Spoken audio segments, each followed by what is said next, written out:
ಕರ್ನಾಟಕದ ಯಾವುದೇ ಚಿತ್ರಮಂದಿರದಲ್ಲಿ ಹೋಗಿ ಆ ಟೈಮಲ್ಲಿ ಫ್ಯಾಮಿಲಿ ಆಡಿಯನ್ಸು ಜನಸಾಗರದ ರೀತಿ ನಿಂತಿರೋರು ಹಬ್ಬ ಸಿನಿಮಾಗೆ. ಹಬ್ಬ ಸಿನಿಮಾವನ್ನು ಫ್ಯಾಮಿಲಿ ಆಡಿಯನ್ಸ್ಗಳು ಕೂಡ ಪದೇ ಪದೇ ವೀಕ್ಷಣೆ ಮಾಡ್ತಾರೆ. 6 ಹಾಡುಗಳಲ್ಲೂ 5 ಮಂದಿ ನಾಯಕರು ಇರ್ತಾರೆ. ಆ ರೀತಿ ಹಾಡುಗಳನ್ನು ಹಂಸಲೇಖ ಅವರು ಬರೆದುಕೊಟ್ಟಿರ್ತಾರೆ. ಒಂದು ವೀರಪ್ಪ ನಾಯಕ ಸಕ್ಸಸ್ ಆಗಿರುತ್ತೆ, ಅದನ್ನು ಮೀರಿಸಿದಂತೆ ಹಬ್ಬ ಸಿನಿಮಾ ಪ್ರದರ್ಶನವಾಗುತ್ತೆ. ಜಾತ್ರೆ ಒಟ್ಟೊಟ್ಟಿಗೆ ಫ್ಯಾಮಿಲಿಗಳು 10 ಜನ 12 ಜನ ಒಟ್ಟೊಟ್ಟಿಗೆ ಬಂದು ಆ ಸಿನಿಮಾವನ್ನು ನೋಡ್ತಾಯಿದ್ರು. 1 ಸರಿ 5 ಸರಿ ಆ ರೀತಿ 10 ಸರಿ ಗಂಟ ಆ ಸಿನಿಮಾವನ್ನು ನೋಡಿದವರುಂಟು. ಡಿ ರಾಜೇಂದ್ರ ಬಾಬು ಅವರು ವಿಷ್ಣುವರ್ಧನ್ ಅವರ ಸಿನಿಮಾವನ್ನು ನಿರ್ದೇಶನ ಮಾಡ್ತಾ ಇದ್ದಾರೆ ಅಂದರೆ ಅದು ಸಕ್ಸಸ್ ಆಗೇ ಆಗುತ್ತೆ ಅನ್ನೋದು ಅಭಿಮಾನಿಗಳ ನಂಬಿಕೆ. ಕ್ಯಾಸೆಟ್ ರಿಲೀಸ್ ಆದಾಗ ಹಬ್ಬ ಸಿನಿಮಾದಲ್ಲಿ ಒಟ್ಟು 7 ಹಾಡುಗಳಿರುತ್ತೆ. ಅದರಲ್ಲಿ 1 ಹಾಡನ್ನು ಯೂಸ್ ಮಾಡ್ಕೊಳ್ಳಲ್ಲ.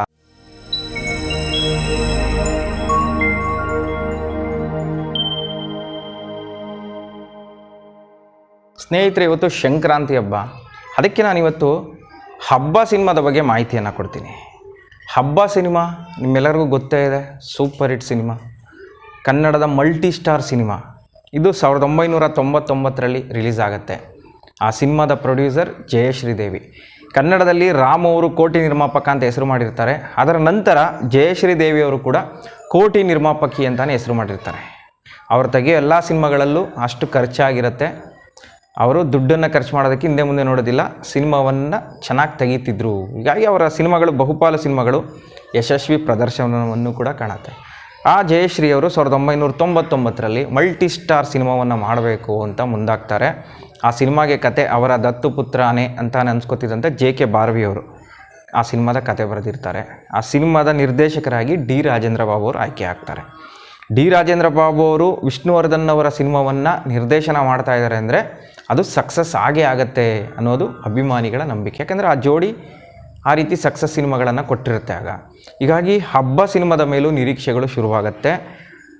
ಜೊತೆಗೆ ಆ ವರ್ಷದಲ್ಲೇ ರಿಲೀಸ್ ಆದಂಥ ವಿಷ್ಣುವರ್ಧನ್ ಅವರ ಮತ್ತೊಂದು ಸಿನಿಮಾ ವೀರಪ್ಪ ನಾಯಕ ಯಶಸ್ವಿಯಾಗಿ ಪ್ರದರ್ಶನವಾಗಿರುತ್ತೆ. ಮತ್ತು ಆ ಸಿನಿಮಾದ ಆ್ಯಕ್ಟಿಂಗ್ ಅಭಿಮಾನಿಗಳಿಗೆ ಬಹಳನೇ ಖುಷಿ ತಂದುಕೊಟ್ಬಿಟ್ಟಿರ್ತದೆ. ಎಷ್ಟೋ ದಿನಗಳ ನಂತರ ವಿಷ್ಣುವರ್ಧನ್ ಅವರು ದೇಶಭಕ್ತನ ಪಾತ್ರದಲ್ಲಿ ಆ್ಯಕ್ಟ್ ಮಾಡಿ ಸೈ ಅನ್ನಿಸ್ಕೊಂಡಿರ್ತಾರೆ. ಅದಾಗ್ತಿದ್ದಾಗೇ ಹಬ್ಬ ಸಿನಿಮಾ ರಿಲೀಸ್ ಆಗುವಂಥದ್ದು. ಹಬ್ಬ ಸಿನಿಮಾ ಕೂಡ ವೀರಪ್ಪ ನಾಯಕಗಿಂತ ಒಂದು ಕೈ ಮೇಲೆ ಅನ್ನೋ ರೀತಿಯಲ್ಲಿ ಸೂಪರ್ ಕಲೆಕ್ಷನ್ ಮಾಡುತ್ತೆ. ನಾವು ಸಾಮಾನ್ಯವಾಗಿ ನೋಡ್ತಾ ಇರ್ತೀವಿ, ಯಾವ್ದಾದ್ರು ಒಂದು ಸಿನಿಮಾ ಚೆನ್ನಾಗಿ ಬಂದರೆ ಆ ಸಿನಿಮಾವನ್ನು ಪದೇ ಪದೇ ನೋಡೋದುಂಟು. ಆ ಪದೇ ಪದೇ ನೋಡೋರು ಯಾರು? ಹುಡುಗರು ಆ ಥರ ಸಿನಿಮಾಗಳನ್ನು ಪದೇ ಪದೇ ಸಿನಿಮಾಗಳನ್ನು ನೋಡ್ತಾರೆ. ಯುವ ಜನತೆ ಪೈಪೋಟಿ ಬಿದ್ದವರಂತೆ ಮತ್ತೆ ಆ ಸಿನಿಮಾವನ್ನು ವೀಕ್ಷಣೆ ಮಾಡಿದ್ದುಂಟು. ಆದರೆ ಹಬ್ಬ ಸಿನಿಮಾವನ್ನು ಫ್ಯಾಮಿಲಿ ಆಡಿಯನ್ಸ್ಗಳು ಕೂಡ ಪದೇ ಪದೇ ವೀಕ್ಷಣೆ ಮಾಡ್ತಾರೆ. 1 ಸರಿ 5 ಸರಿ ಆ ರೀತಿ 10 ಸರಿ ಗಂಟ ಆ ಸಿನಿಮಾವನ್ನು ನೋಡಿದವರುಂಟು. ಅದು ಫ್ಯಾಮಿಲಿ ಅಂದರೆ 3 ಜನ 4 ಜನ ಅಲ್ಲ, ಒಟ್ಟೊಟ್ಟಿಗೆ 10 ಜನ ಒಟ್ಟೊಟ್ಟಿಗೆ ಬಂದು ಆ ಸಿನಿಮಾವನ್ನು ನೋಡೋರು. ಅದು ಆ ಸಿನಿಮಾ ಏಪ್ರಿಲ್ ತಿಂಗಳಲ್ಲೇನೋ ರಿಲೀಸ್ ಆಗುತ್ತೆ 99. ಆಗ ಮದುವೆ ಸೀಸನ್ನು. ಆ ಟೈಮಲ್ಲಿ ಹೇಗೆ ಅಂದರೆ ಮದುವೆ ಆಗೋ ಹುಡುಗ ಹುಡುಗಿ ಮದುವೆ ಆದಮೇಲೆ ಸಿನಿಮಾ ನೋಡೋದು ಒಂದು ಟ್ರೆಂಡ್ ಆಗ್ಬಿಟ್ಟಿರ್ತದೆ. ಈಗ ಅದೆಲ್ಲ ಇಲ್ಲ ಬಿಡಿ, ಮದುವೆ ಆದವರು ಸಿನಿಮಾ ನೋಡೋದು ಅದೆಲ್ಲ ಮರ್ತೇ ಬಿಟ್ಟಿದ್ದಾರೆ. ಆದರೆ ಆ ಟೈಮ್ನಲ್ಲಿ ಯಾರೇ ಹೊಸ ಮದುವೆ ಗಂಡು ಹೆಣ್ಣು ಸಿನಿಮಾಗೆ ಹೋದ್ರೇ ಅದೊಂದು ಟ್ರೆಂಡ್. ಈ ರೀತಿ ಆ ಟೈಮಲ್ಲಿ ಸಿನಿಮಾ ರಿಲೀಸ್ ಆಗಿರುತ್ತೆ. ಜೊತೆಗೆ ಅವ್ರು ಹೋದರೆ ಬರೀ ಇಬ್ಬರು ಹೋಗ್ತಾ ಇರಲಿಲ್ಲ. ಆ ಟೈಮಲ್ಲಿ ಒಟ್ಟಿಗೆ ಫ್ಯಾಮಿಲಿನೇ ಹೋಗೋರು. ಮದುವೆ ಗಂಡು ಹೆಣ್ಣಿನ ಜೊತೆ ಫ್ಯಾಮಿಲಿ 10 ಜನ 12 ಜನ ಈ ರೀತಿ ಆವಾಗ ಸಿನಿಮಾವನ್ನು ನೋಡ್ತಾಯಿದ್ರು. ಆ ಹಬ್ಬ ಸಿನಿಮಾನು ಕೂಡ ಅದೇ ರೀತಿಯಲ್ಲೇ ವೀಕ್ಷಣೆ ಮಾಡ್ತಾರೆ ಕರ್ನಾಟಕದ ಜನ. ಈಗ ಒಂದು ಮದುವೆ ಇರುತ್ತೆ ಅಂದ್ಕೊಳ್ಳಿ, ಆ ಮದುವೆ ಮುಗೀತಿದ್ದಾಗೇ ಅಲ್ಲಿ ಊಟ ಮುಗಿಸ್ಕೊಂಡೆ ನಡೀರಿ ಎಲ್ಲ ಹಬ್ಬ ಸಿನಿಮಾಗೆ ಹೋಗೋಣ ಅಂದ್ಕೊಂಡು ಎಲ್ಲ ಹಿಂಡಾಗಿ ಸಿನಿಮಾವನ್ನು ನೋಡೋಕೆ ಹೋಗ್ತಾಯಿದ್ರು. ನಮ್ಮ ಮೈಸೂರಿನಲ್ಲಿ ಅದು ಫಸ್ಟ್ ವುಡ್ಲ್ಯಾಂಡ್ಸ್ ಲಕ್ಷ್ಮೀ ಸರಸ್ವತಿ ಚಿತ್ರಮಂದಿರದಲ್ಲಿ ರಿಲೀಸ್ ಆಗಿರುತ್ತೆ. ಆ ಚಿತ್ರಮಂದಿರಗಳ ಮುಂದೆ ಹೋಗಿ ನಿಂತ್ಕೊಂಡ್ರೆ ನಾವು ಏನು ಜಾತ್ರೆ ಒಟ್ಟೊಟ್ಟಿಗೆ ಫ್ಯಾಮಿಲಿಗಳು 10 ಜನ 12 ಜನ ಒಟ್ಟೊಟ್ಟಿಗೆ ಬಂದು ಆ ಸಿನಿಮಾವನ್ನು ನೋಡ್ತಾಯಿದ್ರು. ಆ ರೀತಿ ಅದು ಅದ್ಧೂರಿ ಪ್ರದರ್ಶನವನ್ನು ಕಾಣುತ್ತೆ. ಯಾಕೆ ಆ ಸಿನಿಮಾ ಆ ರೀತಿ ಪ್ರದರ್ಶನ ಆಯಿತು ಅಂದರೆ ಆ ಸಿನಿಮಾದ ಕತೆ ಆ ರೀತಿ ಇದೆ. ಆ ಸಿನಿಮಾವನ್ನು ನೋಡ್ತಾಯಿದ್ರೆ ಇವತ್ತಿಗೂ ಕೂಡ ಬೋರೇ ಆಗೋಲ್ಲ ನಮಗೆ. ಫಸ್ಟಿನ ಕೊನೆ ತನಕ ಎಷ್ಟು ಸರಿ ನೋಡಿದ್ರೂ ಬೋರ್ ಆಗೋಲ್ಲ. ಆ ಸಿನಿಮಾದಲ್ಲಿರುವಂತಹ ಸಾಂಗ್ಸು, ನಾದಬ್ರಹ್ಮ ಹಂಸಲೇಖ ಅವರು ಕೊಟ್ಟಿರುವಂತಹ ಸಾಂಗ್ಸು ಸೂಪರ್ ಹಿಟ್. 6 ಸಾಂಗ್ಗಳು ಕೂಡ ವಂಡರ್ಫುಲ್ ಹಿಟ್. ಆ ಸಿನಿಮಾದಲ್ಲಿ ನೋಡಿ 6 ಹಾಡುಗಳಲ್ಲೂ 5 ಮಂದಿ ನಾಯಕರು ಇರ್ತಾರೆ. ಆ ರೀತಿ ಹಾಡುಗಳನ್ನು ಹಂಸಲೇಖ ಅವರು ಬರೆದುಕೊಟ್ಟಿರ್ತಾರೆ. ಮೊದಲಿಗೆ ಆ ಸಿನಿಮಾದಲ್ಲಿ 7 ಹಾಡುಗಳಿರುತ್ತೆ. ಕ್ಯಾಸೆಟ್ ರಿಲೀಸ್ ಆದಾಗ ಹಬ್ಬ ಸಿನಿಮಾದಲ್ಲಿ ಒಟ್ಟು 7 ಹಾಡುಗಳಿರುತ್ತೆ. ಅದರಲ್ಲಿ ಒಂದು ಹಾಡನ್ನು ಯೂಸ್ ಮಾಡ್ಕೊಳ್ಳಲ್ಲ. ಯಾಕೆಂದರೆ 6 ಹಾಡುಗಳಲ್ಲೂ 5 ಜನ ನಾಯಕರಿರ್ತಾರೆ. ಒಂದೇ ಒಂದು ಹಾಡು ಮಾತ್ರ ಡ್ಯುಯೆಟ್ ಸಾಂಗ್ ಬರೆದಿರ್ತಾರೆ. ಅದು ಯಾವುದು ಗೊತ್ತಾ? ಒಂದೇ ಉಸಿರಂತೆ ಇನ್ನು ನಾನು ನೀನು ಅಂತಿದೆ ನೋಡಿ, ಅದು ಸ್ನೇಹಲೋಕ ಸಿನಿಮಾಗೆ ಯೂಸ್ ಮಾಡ್ಕೋತಾರೆ. ಫಸ್ಟು ಅದು ಹಬ್ಬ ಸಿನಿಮಾದಲ್ಲಿ ಆ ಸಾಂಗ್ ಇರುತ್ತೆ. ಈಗಲೂ ಅದು ಕ್ಯಾಸೆಟಲ್ಲಿ ನೋಡಿಬೇಕಾದ್ರೆ ಹಬ್ಬ ಸಿನಿಮಾದಲ್ಲೇ ಆ ಸಾಂಗ್ ಇರೋದು. ಅದು ರಾಮ್ಕುಮಾರ್ ಮತ್ತು ವಿಜಯಲಕ್ಷ್ಮಿ ಅವರಿಗೆ ಆ ಸಾಂಗನ್ನು ಬರೆದಿರ್ತಾರೆ. ಕಡೆಗೆ ಏನಾಗುತ್ತೆ, ಈ ಸಿನಿಮಾದಲ್ಲಿ 6 ಹಾಡುಗಳಲ್ಲೂ ಎಲ್ಲ ನಾಯಕರು ಇರ್ತಾರೆ. ಆದರೆ ಇದೊಂದು ಹಾಡು ಮಾತ್ರ ಯಾಕೆ ಸಪ್ರೇಟಾಗಿ ಅವರೊಬ್ರಿಗೆ ಮಾಡಬೇಕು? ಬೇಡವೇ ಬೇಡ, 6 ಹಾಡು ಸಾಕು ಅಂತೇಳಿ ಒಂದು ಹಾಡನ್ನು ಯೂಸ್ ಮಾಡ್ಕೊಳ್ಳೋದಿಲ್ಲ. ಮತ್ತು ಆ ಸಾಂಗನ್ನು ಸ್ನೇಹಲೋಕ ಸಿನಿಮಾಗೆ ಯೂಸ್ ಮಾಡ್ಕೋತಾರೆ. ಆ ಸ್ನೇಹಲೋಕ ಪ್ರೊಡ್ಯೂಸರ್ ಕೂಡ ಜಯಶ್ರೀ ದೇವಿಯವರು. ಆ ಸಿನಿಮಾದಲ್ಲಿ ಈ ಹಾಡನ್ನು ಯೂಸ್ ಮಾಡ್ಕೋತಾರೆ. ಅದು ಆ ಸಿನಿಮಾಗೆ ಹೈಲೈಟ್ ಆಗಿಬಿಡುತ್ತೆ, ಸ್ನೇಹಲೋಕಗೆ. ಯಾವುದು? ಈ ಒಂದೇ ಉಸಿರಂತೆ ಸಾಂಗು. ಆ ರೀತಿ ಆವಾಗ ಹಬ್ಬ ಸಿನಿಮಾ ಅದ್ಧೂರಿ ಪ್ರದರ್ಶನವನ್ನು ಕಾಣುತ್ತೆ. ಎಷ್ಟೋ ದಿನಗಳ ನಂತರ ವಿಷ್ಣುವರ್ಧನ್ ಅವರ ಜೊತೆ ಅಂಬರೀಷ್ ಅವರು ಅಭಿನಯ ಮಾಡಿರ್ತಾರೆ.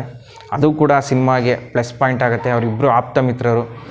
ಕರುಳಿನ ಕುಡಿ ಆದಮೇಲೆ ಅವರಿಬ್ಬರು ಮತ್ತೆ ಆ ಸಿನಿಮಾದಲ್ಲಿ ಒಂದಾಗಿ ನಟಿಸ್ತಾ ಇರ್ತಾರೆ. ಹಂಸಲೇಖ ಅವರ songs, background music, D Rajendra Babu ಅವರ ಡೈರೆಕ್ಷನು ಮತ್ತು ಆ ಸಿನಿಮಾದಲ್ಲಿ ಮಾಡಿದಂಥ 5 ಮಂದಿ ನಾಯಕಿಯರು ಕೂಡ ಆ ಕಾಲಕ್ಕೆ ಅವರೆಲ್ಲ ಯಶಸ್ವಿ ನಾಯಕಿಯರೇ ಅಂತಲೇ ಅನ್ಸ್ಕೊಂಡಿರ್ತಾರೆ. ಜಯಪ್ರದಾ, ವಿಜಯಲಕ್ಷ್ಮಿ, ಚಾರುಲತಾ, ಕಸ್ತೂರಿ, ಊರ್ವಶಿ ಇವರೆಲ್ಲರೂ ಕೂಡ ಆ ಟೈಮಲ್ಲಿ ಅವರು ಕೂಡ ಯಶಸ್ವಿ ನಾಯಕಿಯರು ಅನ್ನೋ ಒಂದು ಹೆಸರನ್ನ ಪಡೆದಿದ್ದಂಥವ್ರು. ಜೊತೆಗೆ ಜಯಪ್ರದಾ ಅವರು ಹಬ್ಬ ಸಿನಿಮಾ ಬರೋ ಹೊತ್ತಲ್ಲಿ ಶಬ್ದವೇದಿ ಸಿನಿಮಾಗೂ ಕೂಡ ನಾಯಕಿಯಾಗಿ ಆಯ್ಕೆಯಾಗಿರ್ತಾರೆ. ಈ ಎಲ್ಲ ಕಾರಣಗಳಿಂದ ಹಬ್ಬ ಸಿನಿಮಾ ರಿಲೀಸ್ಗೂ ಮುಂಚೆನೇ ಹೈಪ್ ಕ್ರಿಯೇಟ್ ಮಾಡಿಬಿಡುತ್ತೆ. ರಿಲೀಸ್ ಆದಮೇಲೆ ಮೊದಲ ದಿನದಿಂದನೇ ಆ ಸಿನಿಮಾಗೆ ಜನಸಾಗರ. ಮೊದಲನೇ ದಿನ ಸಿನಿಮಾ ನೋಡೋದಂಥ ವೀಕ್ಷಕರ ಅಯ್ಯೋ ಸಖತ್ತಾಗಿದೆ, ನಕ್ಕಿ ನಕ್ಕು ಸುಸ್ತಾಗ್ಬಿಡುತ್ತೆ, ಅಷ್ಟು ಚೆನ್ನಾಗಿದೆ ಅಂದ್ಬಿಟ್ಟು ಎಷ್ಟೋ ದಿನಗಳ ನಂತರ ಒಂದು ಒಳ್ಳೆ ಫ್ಯಾಮಿಲಿ ಓರಿಯೆಂಟೆಡ್ ಫಿಲಮ್ ಬಂದಿದೆ ಅಂತೇಳಿ ಕರ್ನಾಟಕದಲ್ಲಿ ಮನೆ ಮಾತಾಗ್ಬಿಡುತ್ತೆ. ಫ್ಯಾಮಿಲಿ ಮೆಂಬರ್ಸ್ ಆ ಸಿನಿಮಾವನ್ನು ಪದೇ ಪದೇ ವೀಕ್ಷಣೆ ಮಾಡ್ತಾರೆ. ನಾನು ಹೇಳಿದ್ನಲ್ಲ, ಮದುವೆ ಸೀಸನ್ ಆವಾಗ ಮದುವೆನಲ್ಲಿ ಊಟ ಮುಗೀತಿದ್ದಾಗೇ ಎಲ್ಲ ಬಂದು, ಅಂದರೆ ಯಾವುದೋ ಒಂದು ಮದುವೆಗೆ ಹೋಗಿರ್ತಾರೆ ಅಂದ್ಕೊಳ್ಳಿ, ಅವರೆಲ್ಲ ಏನು ಇವತ್ತು ಮದುವೆ ಮುಗಿಸ್ಕೊಂಡು ಸಿನಿಮಾಗೆ ಹೋಗಬೇಕು ಅಂದ್ಕೊಂಡು ಬಂದು ಸಿನಿಮಾವನ್ನು ನೋಡೋರು. ಯಾವ ಥಿಯೇಟ್ರ್ಗಳ ಮುಂದೆ ಹೋಗಿ ನೋಡಿ, ಅವಾಗ ಕರ್ನಾಟಕದ ಯಾವುದೇ ಚಿತ್ರಮಂದಿರದಲ್ಲಿ ಹೋಗಿ ಆ ಟೈಮಲ್ಲಿ ಫ್ಯಾಮಿಲಿ ಆಡಿಯನ್ಸು ಜನಸಾಗರದ ರೀತಿ ನಿಂತಿರೋರು ಹಬ್ಬ ಸಿನಿಮಾಗೆ.